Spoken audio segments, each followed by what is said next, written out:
ఆర్సీబీకి Chris Gayle, Virat Kohli, AB de Villiers IPL లో ఇప్పటి వరకు కనిపించిన అతి డేంజరస్ ట్రియో. వాళ్ళు ఆడుతున్నప్పుడు బౌలర్లు భయపడి ఊపిరి తీసుకోవడం కూడా కష్టం అవుతుండేది. బ్యాటింగ్ రికార్డుల నుండి బౌలర్ల కెరియర్ల వరకు వాళ్ళు డిస్ట్రాయ్ చేశారు. 10 ఏళ్ల క్రితం ఏర్పడిన రికార్డులు ఇప్పటికీ బ్రేక్ కాలేదు. ఏటింగ్ కూడా చేయలేని స్థాయిలో Gill opening attack, Kohli anchoring, de Villiers finishing, వీళ్ళు ముగ్గురు కలిసి ఆర్సీబీని టాప్ లోకి తెచ్చారు. ఇంకా ఆర్సీబీ ఫ్యాన్స్ కి అయితే ఈ ట్రయో చాలా స్పెషల్. ఈ వీడియోలో మనం ఈ ట్రయో ఎలా ఏర్పడిందో తెలుసుకుందాం. ఆ తర్వాత ఈ ట్రయో ఎలా ఐపీఎల్ ని రూల్ చేసింది, చివరికి ఈ ట్రయో ఎలా ఎండ్ అయింది. The golden trio of IPL. First ఈ ట్రయో ఎలా ఏర్పడిందో చూద్దాం. 2011 ఐపీఎల్ లో విరాట్ కోహ్లీ బాగా పర్ఫార్మ్ చేసి తనని ఒక రాబోయే సూపర్ స్టార్ గా సెట్ చేసుకున్నాడు. అలాగే అతను ఆర్సీబీ కూడా ఒక డిపెండబుల్ ప్లేయర్ అయ్యాడు. కోహ్లీ ఇప్పటి వరకు 5 లేదా 6వ స్థానంలో బ్యాటింగ్ చేస్తూ వచ్చాడు. కానీ కోహ్లీ ఒక టాప్ ఆర్డర్ బ్యాటర్ కాబట్టి అతని నేచురల్ గేమ్ కూడా ఆ స్థానంలోనే ఉంటుంది. అందుకే అతను ఇప్పుడు ఆర్సీబీ కోసం టాప్ ఆర్డర్ లో ఆడాలనుకున్నాడు. కాబట్టి కోహ్లీ ఆర్సీబీ టీమ్ కు ఒక నిర్ణయం పెట్టాడు. నన్ను టాప్ ఆర్డర్ లో బ్యాటింగ్ కి పంపండి, లేదా నేను టీమ్ ని వదిలేసి వెళ్తా అని మేనేజ్మెంట్ కి చెప్పాడు. ఇక్కడ ఆర్సీబీ విరాట్ కోహ్లీ నిర్ణయాన్ని అంగీకరించింది. దాని తర్వాత సీజన్ లో విరాట్ కోహ్లీని రిటర్న్ చేసుకుంది.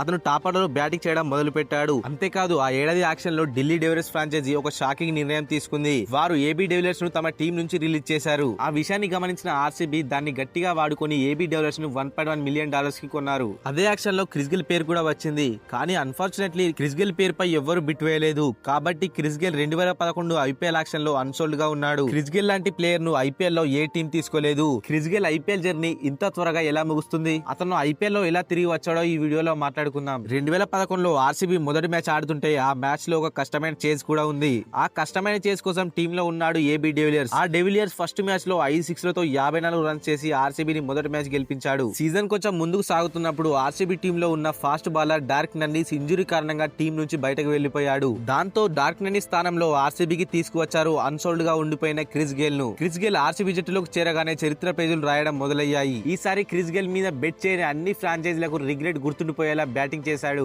ఐపీఎల్ 2011 మధ్యలో ఆర్సీబీకి దొరికిన డెడ్లీ ట్రియో. ఆ ట్రియో మొదటి మ్యాచ్ లో ఇంత బాగా పర్ఫార్మ్ చేసింది. గేల్ ఆర్సీబీ కోసం ఆడిన తొలి మ్యాచ్ లోనే అద్భుతమైన సెంచరీ కొట్టి ఆర్సీబీకి తన ఎంట్రీని ప్రకటించాడు. అక్కడ క్రిస్ గేల్ 102 పరుగులు చేశాడు. అది కూడా కేవలం 55 బంతుల్లోనే. అక్కడ ఈ గొప్ప పని కేవలం క్రిస్ గేల్ మాత్రమే చేయలేదు. ఇంకా గేల్ తో పాటు విరాట్ కోహ్లీ కూడా ఇందులో మంచి కాంట్రిబ్యూషన్ ఉంది. గేల్ 98 పరుగుల వద్ద ఉన్నప్పుడు కొద్దిసేపు స్ట్రైక్ లోకి కోహ్లీ వచ్చాడు. ఆ చేజ్ చాలా దగ్గర పడింది. కానీ కోహ్లీ కాస్త జాగ్రత్తగా ఉండి గేల్ సెంచరీ పూర్తి చేసుకునేలా చేశాడు. కోహ్లీ స్ట్రైక్ మీద ఉన్నప్పుడు బంతిని సింపుల్ గా బ్లాక్ చేయడం మాత్రమే చేశాడు. రన్స్ కొట్టలేదు. ఇంతలో గేల్ విన్నింగ్ రన్స్ కొట్టి తన సెంచరీని పూర్తి చేసుకున్నాడు. గేల్ తన సెంచరీ పూర్తి చేసి ఆర్సీబీతో తన మొదటి మ్యాచ్ ను గెలిపించాడు. ఆ తర్వాత పంజాబ్ తో మ్యాచ్ వచ్చింది. అందులో కూడా క్రిస్ గేల్ మరో సెంచరీ కొట్టాడు. ఈ సీజన్ లో క్రిస్ గేల్ చాలా బాగా ఆడాడు. మొదట 4 మ్యాచ్లు మిస్ అయినా కానీ తర్వాత 12 మ్యాచ్లు అద్భుతంగా ఆడాడు. ఆ 12 మ్యాచ్ల్లో 600కు పైగా పరుగులు చేశాడు. ఆ సీజన్ లో ఎక్కువ పరుగులు చేసిన ప్లేయర్ అయ్యాడు. మరియు ఆరెంజ్ క్యాప్ కూడా గెలుచుకున్నాడు. ఆరెంజ్ క్యాప్ లిస్ట్ లో సెకండ్ పొజిషన్ లో ఉంది. అదే ట్రియోలో ఉన్న రెండో ప్లేయర్ విరాట్ కోహ్లీ.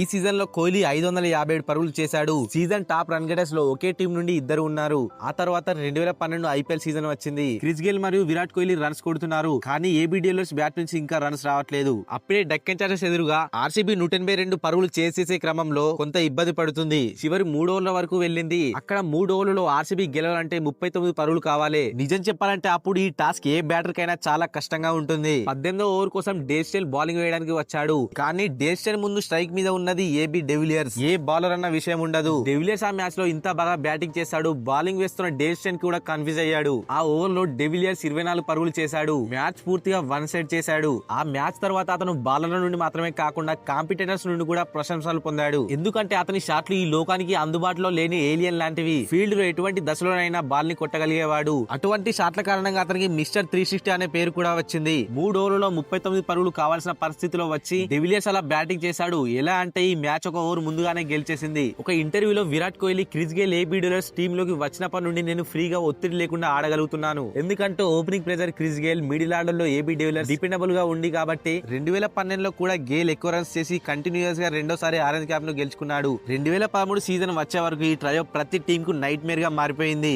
23 ఏప్రిల్ 2013 ఆ రోజు ఐపీఎల్ ఫ్యాన్స్ ఎప్పుడు మర్చిపోలేరు. ఎందుకంటే ఆ రోజు ఆర్సీబీ వర్సెస్ పూణే వారియర్స్ మధ్య జరిగిన మ్యాచ్ లో క్రిస్ గేల్ ఆ రోజు 66 బంతుల్లో 175 పరుగులు చేశాడు. ఈ రికార్డ్ ను ఇప్పటి వరకు ఎవ్వరూ బ్రేక్ చేయలేకపోయారు. ఆ టీమ్ లో గేల్ మరియు Virat Kohli top 3 run getters list లో ఉండటం వారిద్దరి కన్సిస్టెన్సీ చూపిస్తుంది. పవర్ ప్లే లో గేల్ వచ్చి టీం కు మంచి ప్రారంభం ఇస్తాడు. తర్వాత మిడిల్ ఆర్డర్ లో కోహ్లీ ఇన్నింగ్స్ ను యాంకర్ చేసేవాడు. చివరి ఓవర్లలో ఫినిషర్ గా ఏబీ డివిలియర్స్ వచ్చి టీం ను విజయం వైపు తీసుకెళ్లేవాడు. ఆ సమయంలో అత్యంత భయంకరమైన బౌలర్ లసిత్ మలింగాను డివిలియర్స్ పూర్తిగా డిస్ట్రాయ్ చేశాడు. ఎంఐకి ఎదురుగా డెవిలియర్స్ 10 బంతుల్లో 33 పరుగులు కొట్టినప్పుడు ఎంఐ బాలర్లు అతనికి సమాధానం చెప్పే ఆప్షన్ కూడా లేదు. Sly shot, reverse scoop, helicopter shots, అన్ని రకాల షాట్స్ డెవిలియర్స్ చేతిలో ఉండేవి. కొన్ని సంవత్సరాలుగా కలిసి ఆడుతుండగా ఈ ముగ్గురి మధ్య కెమిస్ట్రీ కూడా పెరిగింది. ఇప్పటి నుంచి ఒకరినొకరిని నిక్ నేమ్ తో పిలుచుకునే వాళ్ళు. గేల్ కోహ్లీని బిస్కెట్ అంటుండేవాడు, కోహ్లీ గేల్ ను జోకర్ అంటుండేవాడు, డెవిలియర్స్ ను మాత్రం ఏలియన్ అని పిలిచేవాడు. 2014లో కూడా ఏబీ డెవిలియర్స్ మళ్ళీ ప్రూవ్ చేసుకున్నాడు. డేషన్ ను ఐపీఎల్ లో మళ్ళీ ఎదుర్కొన్నప్పుడు చివరి 2 ఓవర్లలో 28 రన్స్ కావాల్సి ఉండగా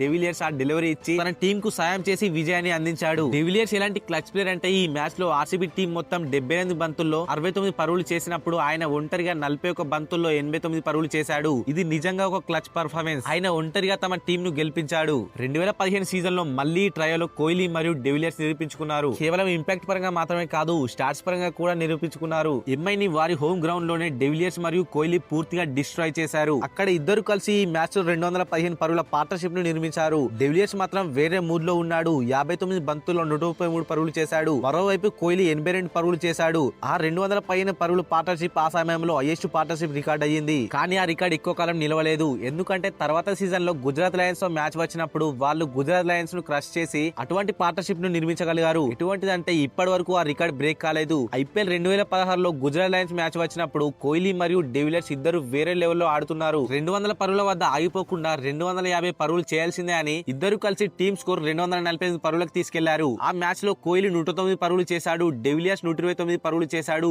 ఆ మ్యాచ్ లో వారిద్దరి పార్ట్నర్షిప్ 229 పరుగులు. ఆ రికార్డ్ ఇప్పటికీ బ్రేక్ కాలేదు. భవిష్యత్తులో కూడా బ్రేక్ అవ్వడం చాలా కష్టం. అదే సంవత్సరం ఆర్సీబీ ఫైనల్ వరకు చేరుకుంది. కోహ్లీ రికార్డ్ బ్రేకింగ్ 973 పరుగులు చేశాడు. కానీ ఈ సీజన్ మరింత గుర్తుండిపోయేలా చేసింది పంజాబ్ పై చేసిన కోహ్లీ సెంచరీ. కోహ్లీ చేతికి 8 స్టిచెస్ పడ్డాయి. అతని చేతి వెబ్ ఆల్మోస్ట్ పగిలిపోయింది. రక్తం పోతున్నా కూడా కోహ్లీ ఆడడం ఆపలేదు. ఆ సీజన్ లో కోహ్లీ ఆర్సీబీ కోసం చూపిన డెడికేషన్ చూసి ఆర్సీబీ ఐపీఎల్ ట్రోఫీ గెలుచుకోకపోవడం ఇప్పటికీ ఆర్సీబీ అభిమానులందరినీ బాధపరుస్తుంది. చివరికి 2017 సీజన్ క్రిస్ గేల్ ఆర్సీబీ కోసం ఆడిన చివరి సీజన్ అయ్యింది. అక్కడ ఆర్సీబీ క్రిస్ గేల్ ను రిలీజ్ చేసింది. దాని తర్వాత ఈ ట్రయో మళ్ళీ కలిసి ఆడిన దృశ్యం మనం చూడలేదు. కానీ ఈ ట్రియో ఎంత డెడ్లీగా ఉన్నారో అర్థం చేసుకోవాలంటే ఇప్పటి వరకు ఐపీఎల్ లో top 5 man of the match అవార్డులు ఎక్కువగా గెలిచిన ప్లేయర్లలో వీరే ముగ్గురు ఉన్నారు. ఈ వీడియోలో మనం క్రిస్ గేల్ ఎలా ఓపెనింగ్ అటాక్ చేసేవాడు మరియు విరాట్ కోహ్లీ చాలా కష్టమైన సిచ్యువేషన్ లో కూడా రన్స్ చేసేవాడు, డెవిలియర్స్ 360 డిగ్రీ స్టార్ట్లు ఎలా కొట్టేవాడు అన్ని ఈ వీడియోలో మాట్లాడుకున్నాం. ఇది ఆర్సీబీ యొక్క గోల్డెన్ ట్రియో స్టోరీ. మీకు ఎలా అనిపించిందో కామెంట్ సెక్షన్ లో కామెంట్ చేయండి. ఈ వీడియోని లైక్ చేసి మా నెక్స్ట్ వీడియో మిస్ కావద్దు అనుకుంటే ఛానల్ ని సబ్స్క్రైబ్ చేసుకోండి. Thanks for watching.